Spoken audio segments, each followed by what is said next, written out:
Siapakah yang berhak menjadi tempat mengadu orang-orang yang dilanda kegelisahan, kesempitan, kesulitan dan kesedihan? Kepada siapakah mereka harus memohon pertolongan? Siapakah yang layak menjadi tempat bergantung, memohon, meminta dan meratap semua makhluk? Siapakah yang berhak menjadi gantungan hati dan selalu diucapkan oleh lidah manusia? Tak lain, adalah hanya Allah yang tiada ilahi selain Dia. Bagiku dan juga Anda, adalah suatu kewajiban untuk berdoa dan meminta kepadanya dalam keadaan lapang maupun sempit, dalam keadaan mudah maupun ketika sulit. Kita harus menumpahkan semua permasalahan keharibaannya dan kita juga tetap harus bertawasul kepadanya, meski dalam keterjepitan seperti apapun. Kita harus duduk bersimpuh di depan pintu gerbangnya sambil memohon, menangis merendahkan diri dan meminta ampunannya. Dan kemudian, tunggulah, karena pada saatnya nanti akan datang pertolongan, maunah, uluran, bantuan dan kemudahan yang bersumber darinya. Atau, siapakah yang memperkenankan doa orang yang dalam kesulitan apabila ia berdoa kepadanya?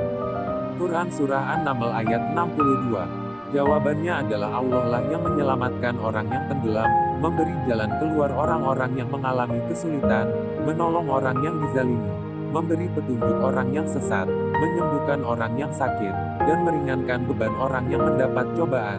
Maka apabila mereka naik kapal, mereka berdoa kepada Allah dengan memurnikan ketaatan kepadanya.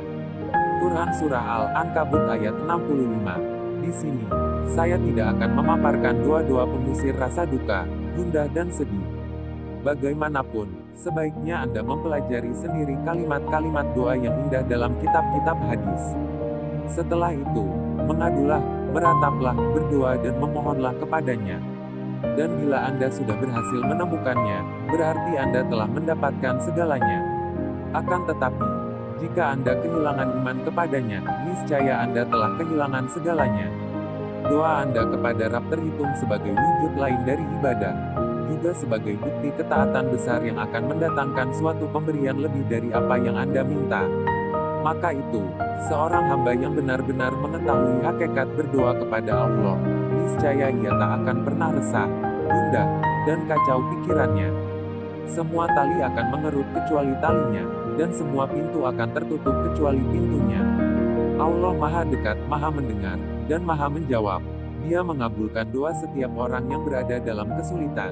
Dia memerintahkan Anda, karena Anda manusia yang selalu membutuhkan dan lemah. Dan Dia Maha Kaya, Maha Kuat, Maha Tunggal dan Maha Terpuji, agar senantiasa berdoa.